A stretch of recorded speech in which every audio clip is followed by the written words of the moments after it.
Isaías 53, versículo 1 em diante. Se você pudesse colocar de pé, se não pode ficar sentado, tá? Se puder, porque às vezes a pessoa, né, está com alguma impossibilitação, né, tem dor na perna, às vezes precisa ficar sentado durante o culto até para poder conseguir ir embora. A gente fala assim, esse cuidado. Então, Senhor nosso Deus e Pai, quantos teus servos estão achando Isaías 53? Usa-me conforme o Pai da tua vontade, como o Senhor tem usado os teus servos até aqui. Agora é a palavra oficial da noite, culto Santa Ceia, para que cada um, meu Pai, seja fortalecido pela palavra do Senhor, pela inspiração do Divino Espírito Santo. Usa-me conforme a tua vontade, para que a igreja continue sendo edificada em nome de Jesus. Amém. Amém. Graças a Deus. 1 em diante de Isaías 53. Quem creu em nossa pregação? E a quem foi revelado o braço do Senhor? Porque foi subindo como renovo perante ele, como raiz de uma terra seca, não tinha aparência nem formosura. Olhámo-lo, mas nenhuma beleza havia que nos agradasse. Era desprezado e o mais rejeitado entre os homens, homem de dores e que sabe o que é padecer. E como um de quem os homens escondem o rosto, era desprezado e dele não fizemos caso. Certamente ele tomou sobre si as nossas enfermidades e as nossas dores levou sobre si. E nós o reputávamos por aflito, ferido de Deus e oprimido. Mas ele foi traspassado pelas nossas transgressões e moído pelas nossas iniquidades. O castigo que nos traz a paz estava sobre ele, e pelas suas pisaduras fomos sarados.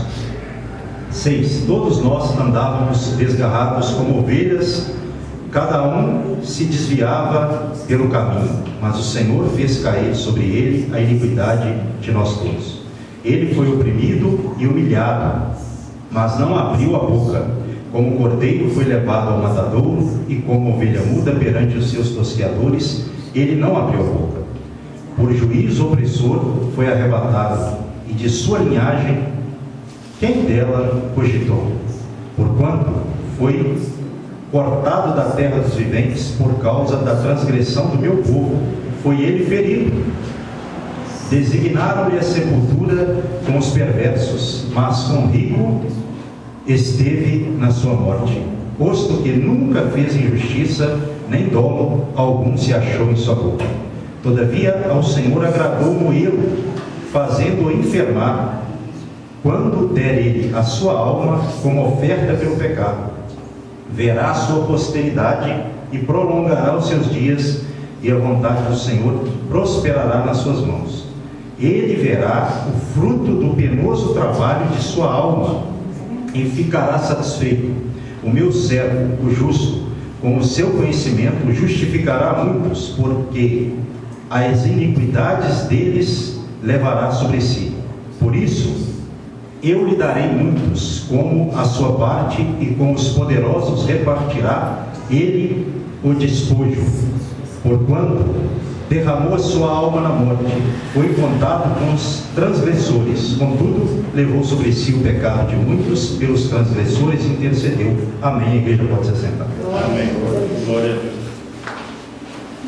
Irmãos, Isaías aqui, nós conhecemos Isaías também como um profeta que foi o que mais profetizou acerca da vinda de Jesus. Por isso que ele é conhecido como o profeta messiânico, não é? E aqui ele fala, ele começa o verso 53 dizendo: quem creu em nossa pregação? Fala da incredulidade, né, de Israel, e também principalmente a época de Cristo, porque isso foi mencionado também no Evangelho, né? Lá na frente a gente vê isso. E a quem foi revelado o braço do Senhor, a obra do Senhor, o poder do Senhor, é Israel. Então foi revelado, o braço do Senhor, a obra do Senhor foi revelada a Israel, e Israel ficou marcado pela sua incredulidade. Não é? Você vai encontrar também Romanos, né? Menção que foi dito aqui por Isaías. Ele diz no verso 2: porque foi subindo como renovo perante ele. Perante ele quem? Perante Deus.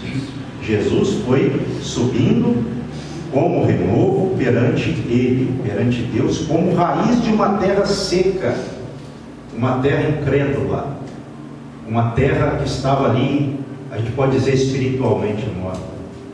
Por isso que Ele veio para dar vida, né? Ele foi a raiz de uma terra seca, não é? E não tinha aparência nem formosura. Então Jesus, ele não tinha boa aparência e nem formosura, não é?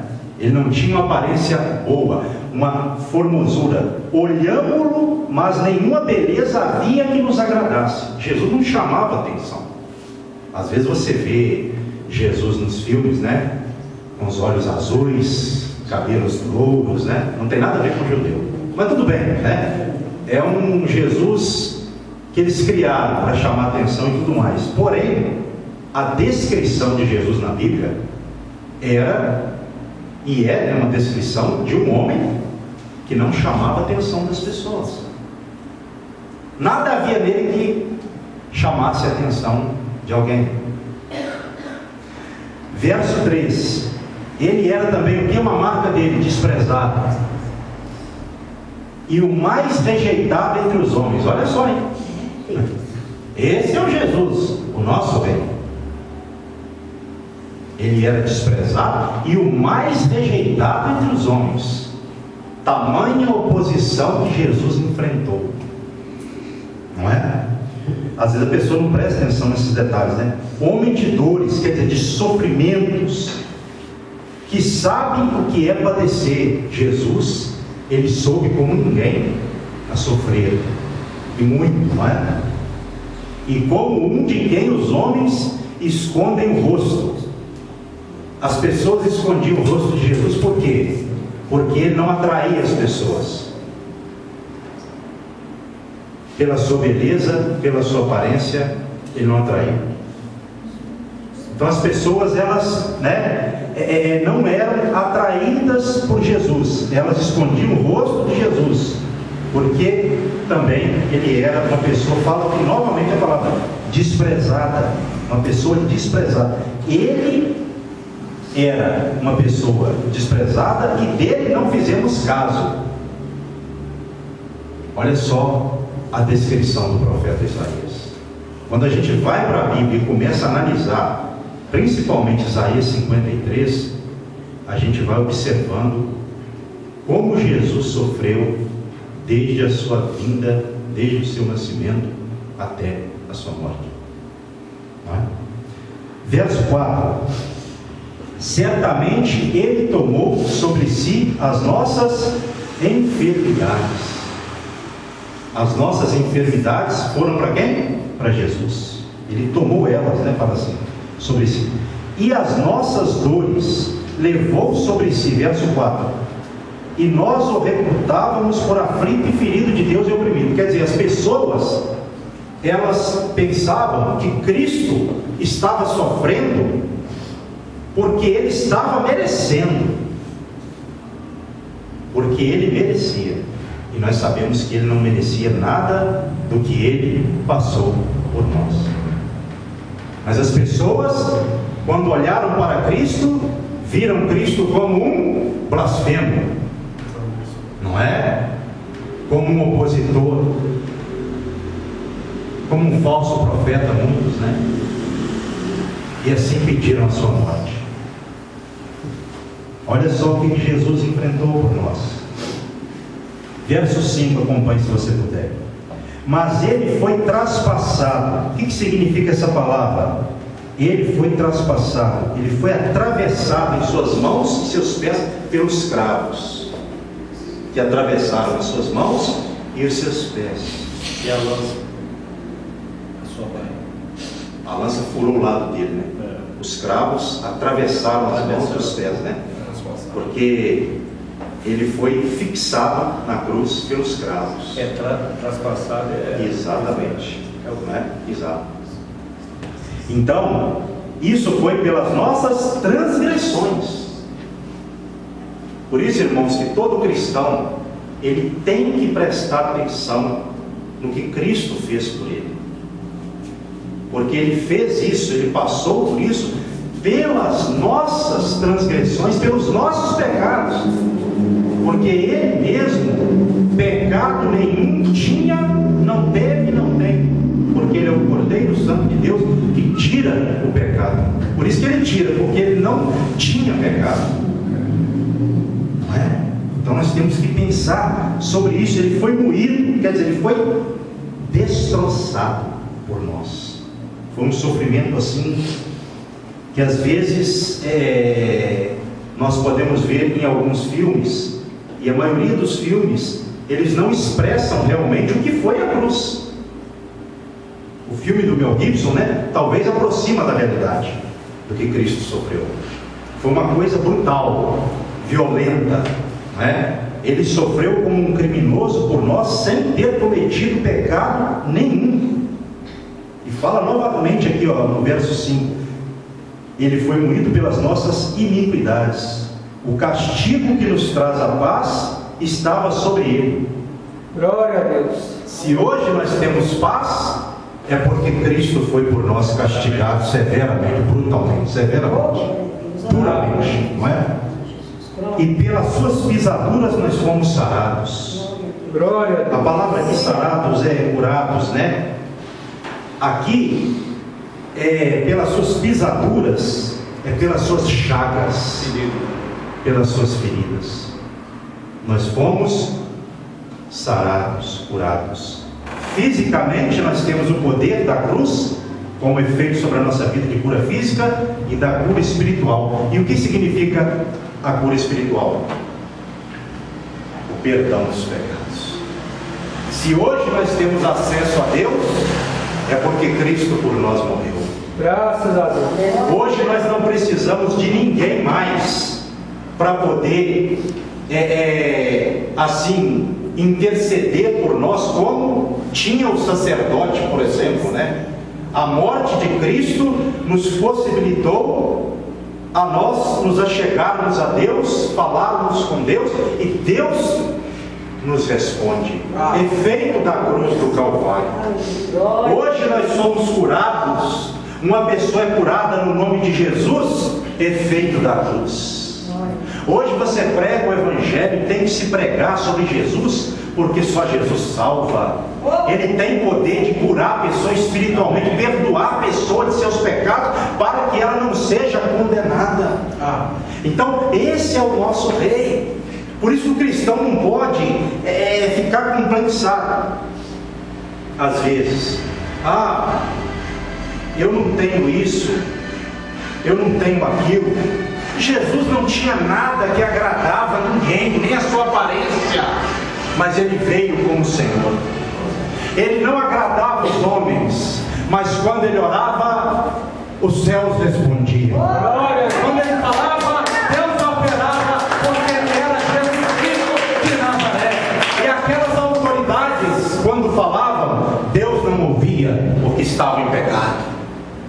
Isso significa que Deus não vê a aparência do homem, Ele vê o coração. Amém. Aquele que foi rejeitado pelos homens, por Deus quando esteve na terra, era recebido, ouvido, respondido, direto e reto. Então, o Evangelho começa assim. Ele não é com uma aparência exterior, é interior. A gente tem que chamar a atenção das pessoas, não é pela beleza da nossa roupa. Isso não significa que nós temos que andar de qualquer maneira, não é isso. Mas eu digo assim, a pessoa, ela não pode pautar a sua vida, ela não pode basear a sua vida nas suas vestes, na sua beleza estética. Ela tem que basear a sua vida na sua obediência a Deus. Glória a Deus. Porque o crente obediente, Deus vai ouvi-lo quando ele clamar, não é? Deus vai trabalhar em sua vida, porque Ele é obediente. E hoje, irmãos, nós temos que vigiar, porque grande parte da igreja moderna preocupa-se mais com a estética aparente do que com o coração para onde Deus olha e vê. Glória a Deus. Isso é uma coisa séria. Nós temos que seguir a Jesus Cristo, porque Ele sofreu por nós. Eu sei que às vezes é difícil, cada um tem os seus problemas, mas o importante, a boa notícia é qual? Cristo conhece os problemas de cada um. E quando a gente crê nele, ele está com a gente em todo e qualquer problema da nossa vida, para que o diabo não nos ataque de uma forma fatal. Isso é que é importante. Isso é que é uma bênção. É você saber que quem te guarda é aquele que não dorme, o guarda de Israel e da igreja de Jesus Cristo. Aquele que venceu a morte, que venceu Satanás e deu poder para a igreja também. A igreja é dele. Num tempo como esse em que nós vivemos, as pessoas falam da igreja como se a igreja fosse toda ela, corrompida, pervertida, e não é o que a Bíblia diz. É lógico que existe igreja pervertida, líderes pervertidos, sim, e muitos, creio, porém, nem todos. Nós temos que vigiar. Nós nunca podemos generalizar uma argumentação, uma pregação, certo? A igreja, ela tem a promessa de Cristo. Ele por ela morreu e vem também buscá-la. Ele vem buscar quem? A igreja. Amém. Porque a igreja é de quem? Eu sempre falo isso. A igreja é de quem? Jesus. Por que é dele? Porque ele a comprou com seu precioso Sangue. É isso. Então, quando a pessoa fala mal da igreja de Cristo, ela está atacando a Cristo. Muitas pessoas não sabem disso. Ficam aí na internet falando coisas que às vezes não sabem, escandalizando, e vão pagar um preço caro. Porque nem todo mundo é ladrão, nem todo mundo é falso profeta, não é? A gente tem que vigiar com as palavras, Versículo de número 6. Todos nós andávamos desgarrados como ovelhas, cada um se desviava pelo caminho, mas o Senhor fez cair sobre ele a iniquidade de todos nós. Nós éramos como ovelhas desgarradas, sem pastor. Ele veio e morreu por nós para nos pastorear. Ele é o bom pastor e deu a sua vida pelas suas ovelhas. E ninguém tira uma ovelha dele de sua mão, ele falou. Quando é a ovelha dele, ninguém tira de sua mão. Amém. Olha só a importância, o poder que tem um cristão obediente. Quem guarda ele, quem protege ele até o dia de salvação, de sua salvação é Jesus Cristo de Nazaré. Ninguém tira da mão dele. Ah, pastor, então por que uma pessoa se desviou? Aí é uma outra questão. Porque não obedeceu ou não vigiou, Agora, obedecendo, ninguém tira uma ovelha de sua mão. Verso 7. Ele foi oprimido e humilhado. Olha como fala muitas vezes sobre a humilhação, que ele sofreu, a sua opressão, Mas não abriu a boca. Como cordeiro foi levado ao matadouro, e como ovelha muda perante os seus tosqueadores, aqueles que cortavam a lã das ovelhas, Ele não abriu a sua boca, quer dizer, ele foi calado, ele não reclamou. Por que ele não reclamou? Porque ele veio para isso. É o propósito de Deus, Deus. O propósito, a escritura, a profecia, ele tinha que cumprir a escritura, como ele disse para o profeta João Batista, que não queria batizar ele, hesitando ali. E ele aceitou, Então, qual que é a aplicação para nós aqui no verso 7 também? Nós não podemos ficar reclamando.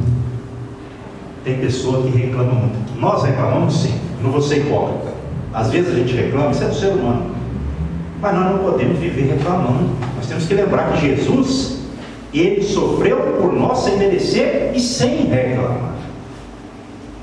E se nós devemos imitar Cristo, então nós temos que suportar os nossos sofrimentos. Então, quando você começar a reclamar, lembre-se de que o seu Senhor, que deu a sua vida por você, não reclamou. Oh, glória a Deus, sabia Deus. E nós vamos ver daqui a pouquinho por que ele não reclamou, tá bom? Verso 8. Por juízo opressor foi arrebatado, quer dizer, ele foi arrebatado cruelmente, o juízo opressor. E de sua linhagem, descendência ou família, quem dela cogitou? Ninguém falou,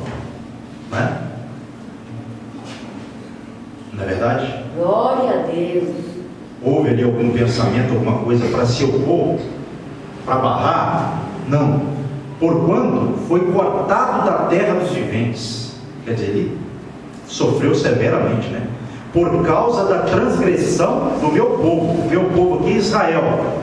Mas é nossa também, porque hoje nós somos povo de Deus. A igreja era povo de Deus no Antigo Testamento? Era só Israel que era povo.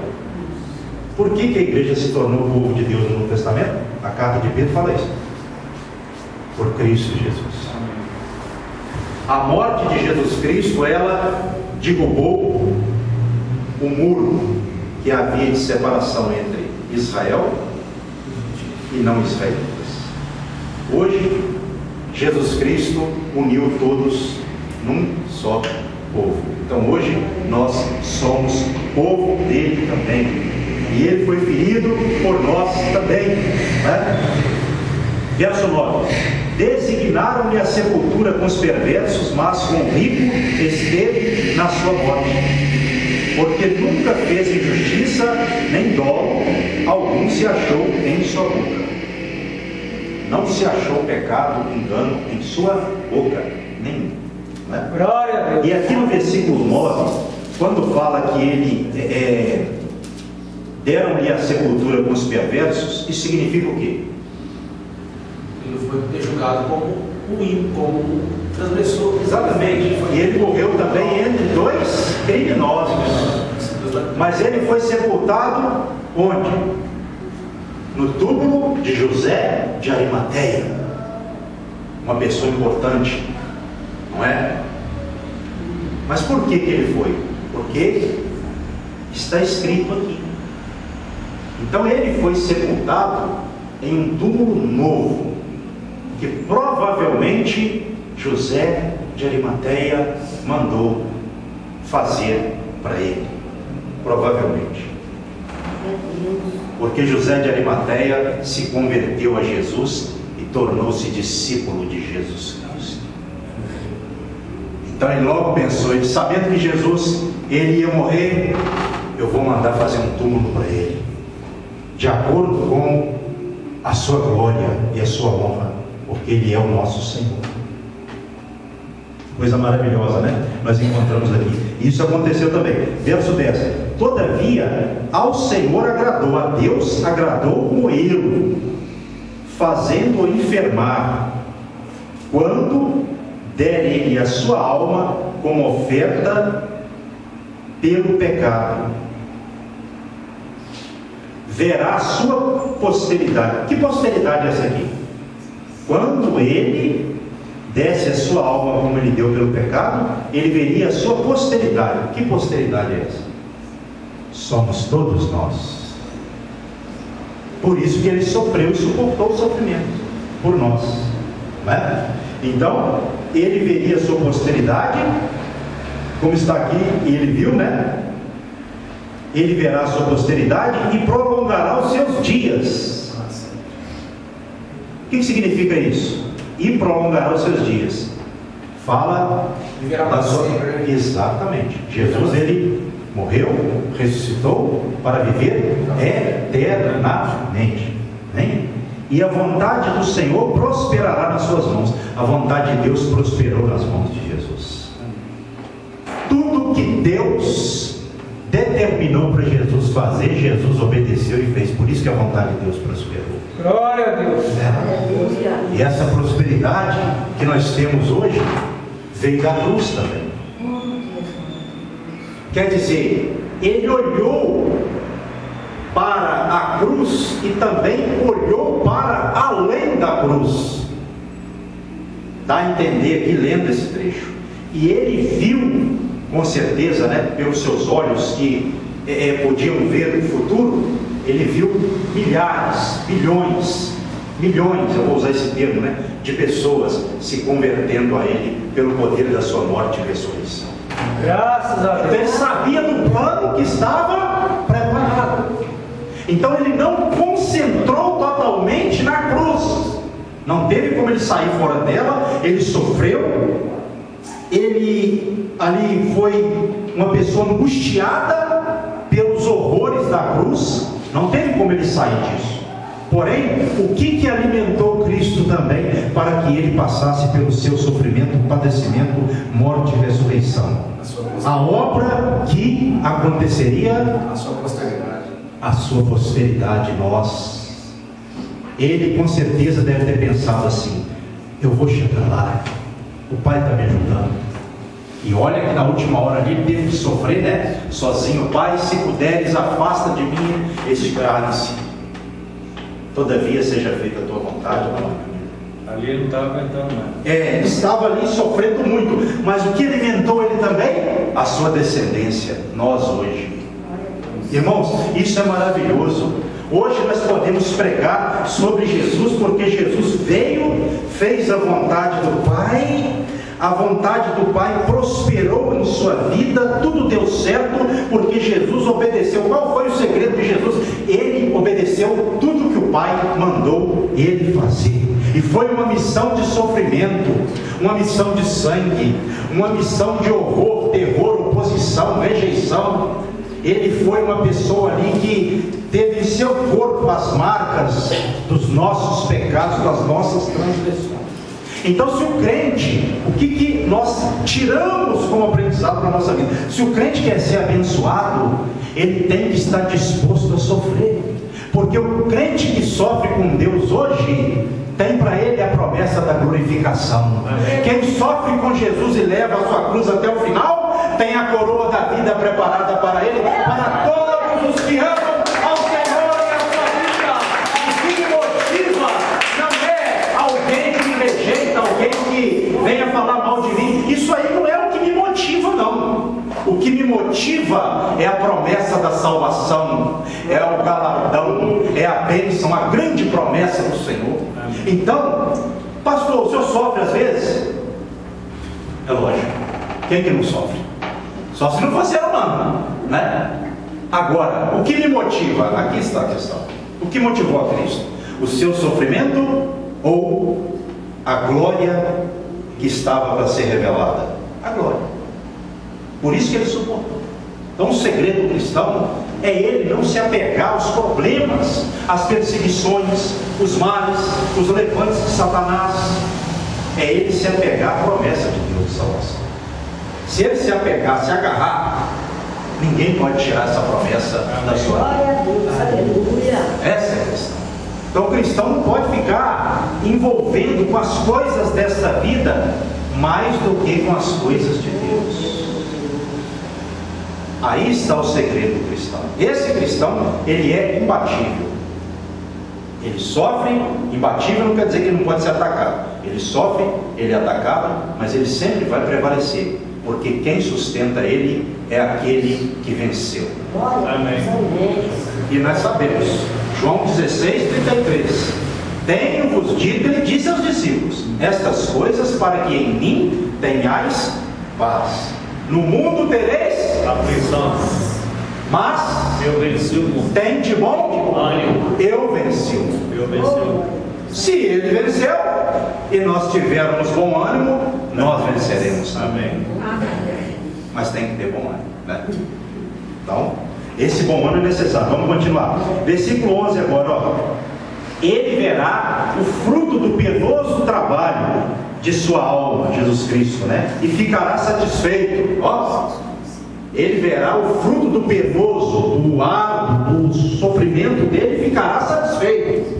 Olha só, o meu servo, o justo, com o seu conhecimento justificará a muitos. Então, com o conhecimento de Jesus, ele justificou e continua justificando a muitas pessoas. Glória a Deus. Porque todo conhecimento está em Jesus. Glória a Deus. Parte final do verso 11, ó. Porque as iniquidades deles levará sobre si. Quantas vezes nós encontramos aqui as iniquidades que ele levaria, como levou sobre ele, os nossos pecados, transgressões? Isso é uma ênfase. Ele levou o que nós não tínhamos condições de suportar. Agora, isso nos isenta da nossa parte? Tem a nossa parte. O que nós não tínhamos condições, ele levou sobre ele. Agora tem a nossa parte. porque Ele disse que nós sofreríamos também por Ele. Mas é por Ele.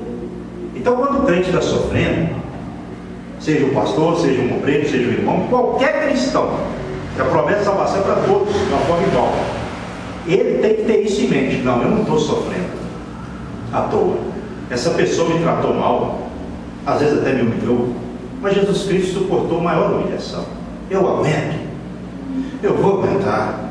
Ninguém vai me tirar do caminho. Às vezes a gente é humilhado. Tem pessoa que fala assim: eu não aceito ninguém me humilhar. Olha, cuidado com essa palavra. Jesus aceitou, e por nós. Por que nós não podemos ser humilhados por Ele também? Seria o certo como é? Não é uma pessoa, por exemplo, você está no seu direito, a pessoa vem te pisar e você tem que aguentar. Não é isso que eu estou falando? Por causa de Cristo. Aí você tem que lembrar da cruz. O segredo é você olhar para a cruz. Por nós Ele sofreu, e por isso devemos também por Ele sofrer. Essa é a proposta do Evangelho. Porque o crente não vai vencer tudo aqui na terra, não.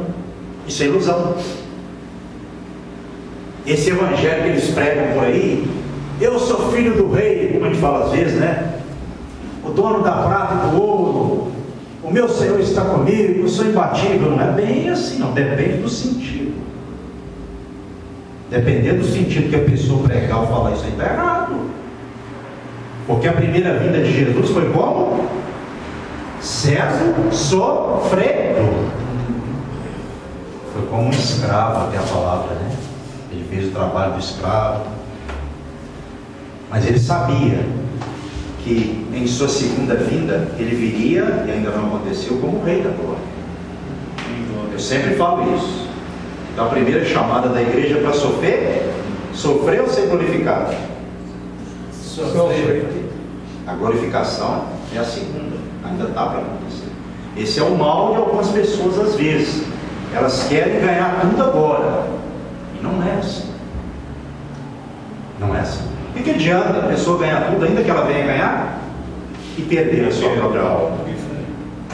Não é?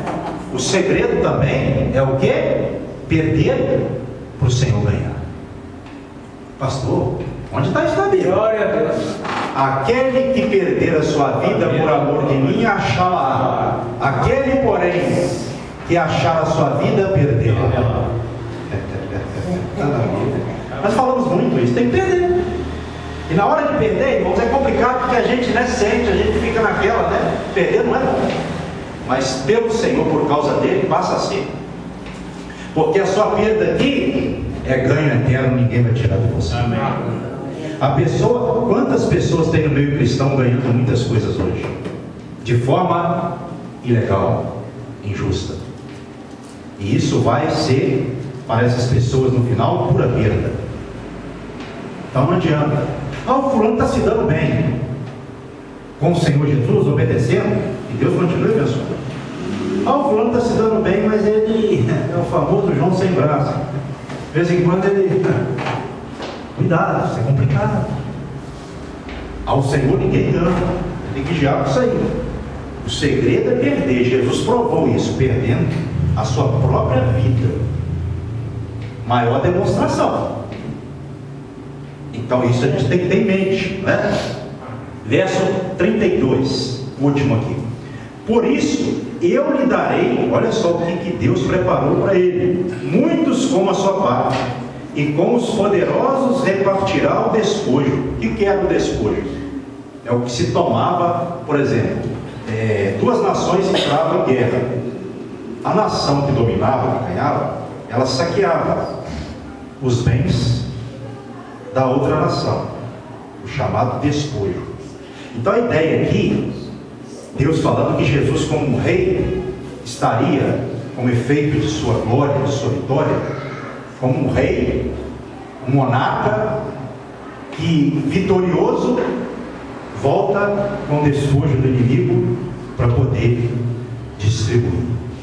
É uma linguagem que a Bíblia usa, né? Olha que bênção que Deus preparou para o servo, o filho obediente, o justo, né? Porquanto derramou a sua alma na morte. Por causa de que Deus faria isso com ele? Daria para ele essa vitória porque ele derramou a sua alma na morte, ele morreu. Não é? Foi contado com os transgressores, quer dizer, ele foi visto como um criminoso, né? Como o irmão disse ali, um bandido qualquer da época. Contudo, levou sobre si o pecado de muitos e pelos transgressores intercedeu. Quer dizer, ele levou, com tudo isso, ele levou os pecados de muitos. Ele não parou. E quem que intercede a Deus por nós? O Espírito Santo, mas Jesus também. Ele ora a Deus por nós. Ele é o nosso intercessor. Quando nós estamos clamando, quando nós estamos orando, ele também intercessor. E quando ele esteve na terra, ele orou também. Orou ou não orou? O ministério de Jesus foi marcado por oração. Você vai encontrar muito isso nos evangelhos. Qualquer dia desse eu vou dar um estudo aqui na igreja sobre o ministério de Jesus nos evangelhos. Quantas vezes está registrado nos evangelhos que Jesus foi a tal lugar e orou? Então o crente que quer ter vitória, ele vai chorando, gente, chora. Tem que orar, irmãos, a verdade é essa. É a oração. A pessoa não vai prevalecer porque ela conhece a Bíblia, porque ela estuda somente, não. Tem que ler, tem que conhecer, tem que estudar. Mas quando você ora, Deus te dá força para que quando o pecado vier, você resistir o pecado do diabo e o diabo fugir de você, porque Jesus Cristo te dá vitória. Jesus Cristo, ele orou e Deus o revestiu com o seu poder para que ele suportasse até o final. Glória a Deus. É conosco também. Amém? Amém? Irmãos, agora eu vou chamar o presbítero aqui à frente e também a nossa amada irmã vai estar fazendo a oração, nossa amada irmã Clarice, né? Amada irmã Lúcia também, por favor. Vou ficar aqui nós quatro, né? O presbítero vai estar consagrando os elementos, né? E depois a nossa amada irmã Clarice vai estar, você ora consagrando, passa para sua mãe fazer uma oração, depois o presbítero vai distribuir o pão, né? E a irmã Clarice ou a irmã pode ficar a critério das duas, né? Você vai distribuir o vinho, amém? Amém. Altíssimo Deus e Santíssimo Senhor, nesta hora e neste momento, aleluia, graças a Deus eu apresento este suco e este pão que simboliza o teu corpo e o teu sangue. Glória a Deus, aleluia. Nos ajude a celebrar nesta hora, aleluia, graças a Deus, este corpo, este pão e o vinho. Oh, glória a Deus. E nos ajude nessa hora a celebrar este corpo, este pão e este vinho, aleluia, como o teu corpo e o teu sangue, porque sabemos, aleluia, que ele é uma parte física, amém, mas para nós simboliza espiritualmente. Glória a Deus, aleluia. Nesta hora e neste momento apresento a Ti Espírito em verdade e faz as obras e as maravilhas neste momento e nesta hora. Me desculpe, irmão, eu sei que na minha oração eu dei uma agarrada, é porque o Senhor me deu uma visão e mandou falar com a igreja. Graças a Deus. Ele me falou tanto, mas assim mandou falar com a igreja. Aqui tem pessoas que não estão preparadas para celebrar o meu corpo e o meu sangue. E na hora que vocês pegar, aleluia, glória a Deus, a ceia que simboliza o meu corpo e o meu sangue, vocês sentirão tristeza e angústia na sua alma ou no seu coração. Diz o Senhor para a igreja. Graças a Deus.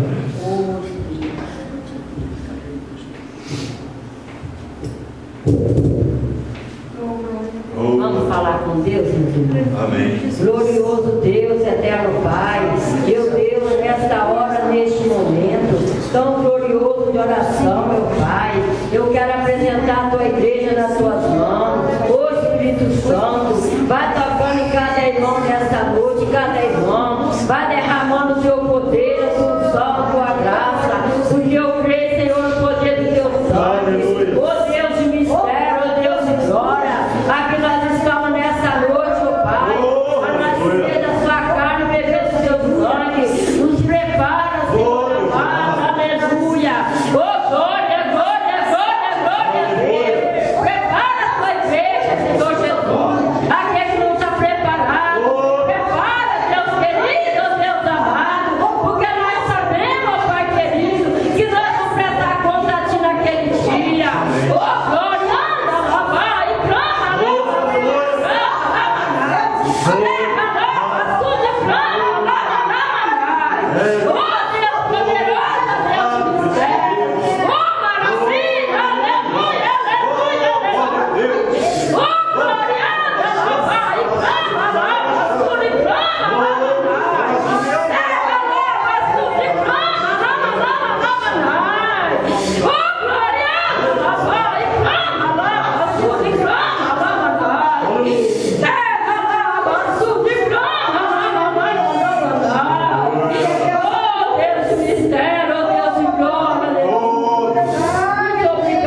Irmãos, eu não sei o pessoal da nossa Madre Cristina, né? Se todos já são batizados, não tem nenhum problema, pode, né, participar da sua ceia. Mas tem alguém que não batizou, a gente orienta sempre a batizar primeiro, né? Mas aqui, o presbítero falou algo aqui interessante. Olha, alguém ou algumas pessoas vão sentir tristeza. O que diz o texto da primeira carta de Paulo aos Coríntios, capítulo 11, ele dissertando sobre a Santa Ceia aos Coríntios? Examine-se o homem a si mesmo. Então, se você sentir tristeza, você tem que fazer o quê? E com certeza a Santa Ceia vai pedir perdão. Ou seja, qual foi o seu pecado? Peça perdão e ceia. Mas peça perdão de coração, tá bom? Não tenha medo de ceiar, mas tenha reverência, como ele disse aqui. Às vezes vem aquela tristeza, alguém por algum pecado cometeu. A Bíblia não diz que não pode ceiar.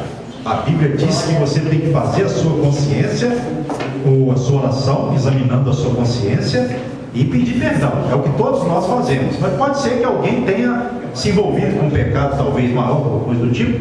Peça perdão também, coma e beba, mas com essa devida reverência, né? Quem pegou o seu pão e seu vinho pode começar a fazer sua oração, né? Fique à vontade, amém? Aleluia.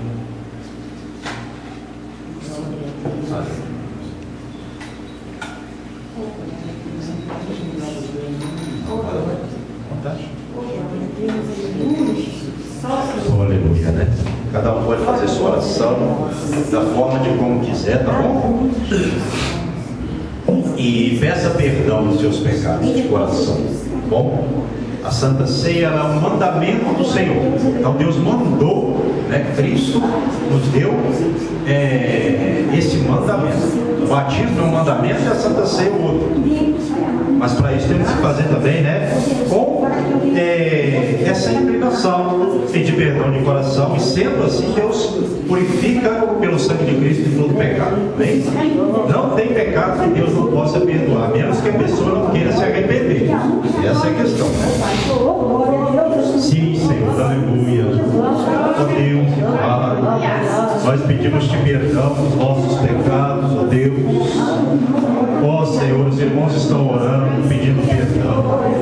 E nós também, todos nós, ó Pai, temos que pedir perdão dos nossos pecados.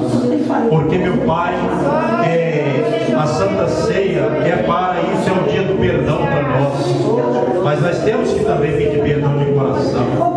Como foi, meu Pai, mostrado ao teu servo aqui, algumas pessoas às vezes com tristeza por alguns pecados, ó Pai, mas que elas pelo Espírito Santo sejam movidas, ó Pai, ao perdão de coração. Peço perdão, meu Pai, de coração, para que haja remissão nesta noite, em nome de Jesus Cristo, meu Pai. Perdoa-nos dos pecados, curados, ó Pai, pensamentos, ó Pai, as obras, às vezes nós fazemos, nós não agradamos, e Senhor, isso é algo que acontece. Por isso a Santa Ceia foi instituída, para que nós pudéssemos ceiar, para que nós pudéssemos pedir perdão, para que nós pudéssemos, ó Pai, renovar a nossa comunhão, a nossa aliança com Cristo Jesus e consequentemente com o Senhor, ó Pai, pelo Espírito Santo. Ó Deus amado, Deus querido, perdoa-nos, ó Pai, para que o diabo, o nosso inimigo, não tenha, meu Pai, de que nos acusar, não tenha, meu Pai, nada para nos acusar diante do Senhor, ó Deus e Pai, porque a Santa Ceia, ela é a celebração, meu Pai, da purificação da igreja, ó Pai, onde a igreja é purificada pelo sangue de Cristo dos pecados, para que os pecados, ó Pai, não estejam sobre a igreja, e no dia do Senhor a igreja venha a ser arrebatada, venha a ter a promessa da salvação, e não dá, meu Pai, condenação, porque a tua palavra diz, ó Pai, que há também a promessa da condenação para os que não andam, meu Pai, conforme a palavra, conforme a tua vontade, não se esforçam para isso, ó Pai. Então nós temos que ter esse discernimento também. Assim, Senhor, perdoa-nos, ó Pai. Ó Deus amado, nós cremos no poder da purificação pelo sangue de Cristo de todo pecado. Ó Senhor e Deus, amadíssimo e eterno Pai, bendito seja o nome do Senhor. Ó Senhor e Deus, purifica-nos, ó Pai, para que estejamos, ó Pai, aptos a servir ao Senhor pela purificação dos pecados que vem por meio do sangue vertido na cruz do Calvário, que nos purifica de todo pecado, como diz a tua palavra, ó Deus e Pai. É assim que nós oramos nesta noite, de todo o nosso coração, aqueles que realmente são, meu Pai, de todo o coração orando. Nós oramos, ó Pai, porque cremos na tua palavra, cremos no mandamento da Santa Ceia, do batismo também, meu Pai, e por isso praticamos, e nós fazemos isso até que Cristo venha, em memória dele, em memória do que ele fez na cruz do Calvário, até que ele venha nos buscar. Nós vamos continuar ceando, renovando a nossa aliança com o Senhor e com cada irmão da amada igreja, em nome de Jesus Cristo. É assim que nós oramos, ó Pai, nesta noite. Amém. Amém. Aleluia. Glória a Deus. Irmãos, se tem alguém ainda orando, pode ficar à vontade, tá bom? Isso é um momento muito particular da pessoa de Deus. Mas se a pessoa já acabou, como nós temos o costume de fazer, erga um pouquinho o seu pão e diga assim: Senhor meu Deus, Senhor meu Deus, eu te agradeço, pelo Senhor ter enviado teu Filho para sofrer no seu corpo, na cruz do Calvário, pelos nossos pecados, em nome de Jesus. Quem orou com fé, como do pão que simboliza o corpo de Cristo, em nome de Jesus.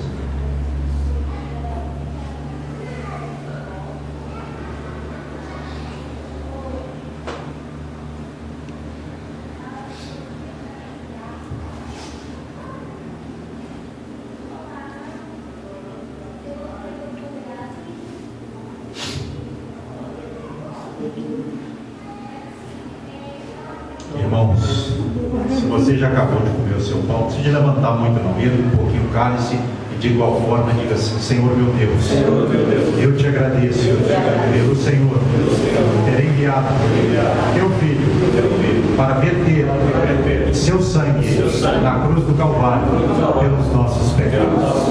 Senhor, por meio desse cálice que simboliza o sangue de Cristo, eu renovo a minha aliança com o Senhor e com cada irmão da amada igreja, em nome de Jesus. Senhor, eu não deve do cálice, em nome de Jesus.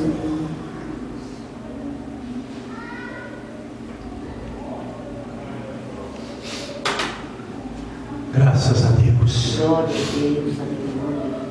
Oh, aleluia. Glórias a Deus. Aleluia. Glórias e glórias a Deus. Bendito seja o nome do Senhor. Oh, aleluia, aleluia, aleluia. Vamos passar alguns segundos, talvez minutos aqui, agradecendo a Deus agora. Cada um agradece da forma de como quiser, de como sabe, do jeito que aprendeu. Agradeça ao Senhor, porque nós acabamos de participar do mandamento que simboliza o corpo de Cristo e o sangue dele por meio do pão e do vinho. Aleluia. Oh Deus amado, nós te agradecemos, ó Pai, por cada irmão, meu Pai, que o Senhor tem enviado para a igreja, cada irmão da igreja, meu Pai. Ó Deus, nós te agradecemos porque nós estamos juntos aqui até hoje. E ó Pai, que o Senhor abençoe para que ninguém se perca, meu Pai, para que ninguém, meu Pai, se desvie, meu Pai, caminhada. Ó Deus, meu Pai, quanta tristeza nós sentimos no coração quando alguém se desvia, ó Pai, porque é muito difícil para ganhar uma alma, mas às vezes para ela se perder, ó Pai, é fácil. Ó Deus, nós temos tristeza no coração, mesmo em alguns casos, ó Pai, principalmente onde nós não podemos fazer nada. Ó Deus e Pai, mas que o Senhor venha estar abençoando, meu Pai, a nossa união em Cristo, a nossa comunhão, que nós não percamos a visão de corpo, meu Pai, que nós dependemos uns dos outros e de Jesus Cristo, que a cabeça correu pela igreja e vem buscá-la, que nós não percamos essa visão que muitos têm perdido, meu Pai, e assim têm ido por um caminho tortuoso, diferente, meu Pai, do único caminho que é Cristo Jesus. Ó Deus, nós te agradecemos por cada irmão, meu Pai, pelo esforço, pela dedicação de cada um, e que cada um venha, meu Pai, se dedicar mais e mais, venha, meu Pai, se aplicar mais e mais, porque o Senhor merece tudo o Senhor fez. Amou-nos, ó Pai, de uma tão grande maneira, o amor maior enviando o teu Filho para, meu Pai, morrer por nós. O Senhor nos deu para que por meio dele nós não perecêssemos, para que nós tivéssemos a vida eterna. Aleluia. Como nós temos, ó Deus e Pai, te louvamos por tudo em nome de Jesus Cristo. Amém. Faça assim com as suas mãos em forma de receber. Bem? Então, lembre-se disso. Se você não tem obstáculo, venha aos cultos, terça, quinta e domingo. Porque todo culto é para quem? O culto é para quem? Quem presta o culto à igreja? Quem recebe? Deus. Então, não importa. Pode ter 3, pode ter 4, pode ter qualquer quantidade de irmãos na igreja, mas o culto é para Deus, né? Então, nós nunca podemos perder de vista. Deus sabe aquele que às vezes por algum motivo não pode vir. Deus sabe. Agora também Deus sabe quando a pessoa pode vir e não vem, né? Então, não deixe de vir ao culto, não deixe de participar, porque nós temos que ir assim até o final da nossa jornada. E vigie também, porque às vezes tem muito disso, né? Hoje em dia. Não precisa de igreja, não precisa disso, não precisa daquilo, daqui a pouco não precisa de mais nada, né? Tem que vigiar. O diabo lança uma sementinha, depois lança outra, lança um pensamento, e se a pessoa vai absorvendo, vai recebendo, ele vai lançando. Quando a pessoa pensa que não, está desviado. A gente vê hoje em dia pessoas nas igrejas ou na internet dizendo que não precisa de congregar mais, falando da igreja como se a igreja, como eu falei aqui, fosse uma instituição até do diabo. Mas a igreja de quem? É do diabo? Ele morreu por ela. Então temos que entender isso. Muitas pessoas que falam isso não têm isso em mente. Pega a fala de um de outro, constrói uma mensagem diabólica e fica na internet. Mas na hora que Deus pegar ele, ai daquele por meio de quem vieram os escândalos, disse o Senhor. Os escândalos virão, mas ai daquele que promove os escândalos. Castigo para eles está reservado, né? Amém? Eu já abençoei. Então, amém. Faça assim com as mãos em forma de receber. Pai, a todos abençoo, presentes e ausentes, com o teu amor, com a graça do Filho e com a suave, doce consolação do Divino Espírito Santo. Pai, nos dê um final de domingo consolado, encorajado, animado, para que nós terminemos a semana e comecemos a semana prática amanhã, no encorajamento, na consolação do Divino Espírito Santo, no ânimo do Espírito Santo. Em nome de Jesus, eu oro e os abençoo com o teu amor, a graça do Filho e essa consolação do Espírito Santo, em nome de Jesus, amém. E que as palmas louvem a Deus, aleluia. Glória a Deus. Seja a paz do Senhor para o irmão que está do seu lado, para terminarmos o culto em comunhão. Deus abençoe em nome de Jesus, amém. Antes disso, mais um segundinho aqui, por favor. A nossa irmã Cristina, que está nos visitando, né? A irmã Cristina, a pessoa que eu conheço ela já há algum tempo, né? Eu tive o prazer de ter conhecido a mãe dela, né? A mãe dela e a gente foi trabalhando até a nossa amada irmã partir, não é? Iraci, né? A nossa amada irmã Iraci partir. Então, criou-se um relacionamento. Então, a nossa irmã Cristina talvez venha congregar com a gente. Se vier, vai ser uma bênção, tá? Eu até creio que o lugar dela pode ser aqui. Não vou falar porque quando eu creio, tá bom? Então, como é que a gente vai receber eles? Sejam bem-vindos, irmão. Voltem sempre nesta igreja com vocês. Deus abençoe. Quem quiser conversar comigo, pode esperar conversar e a gente vai estar à disposição.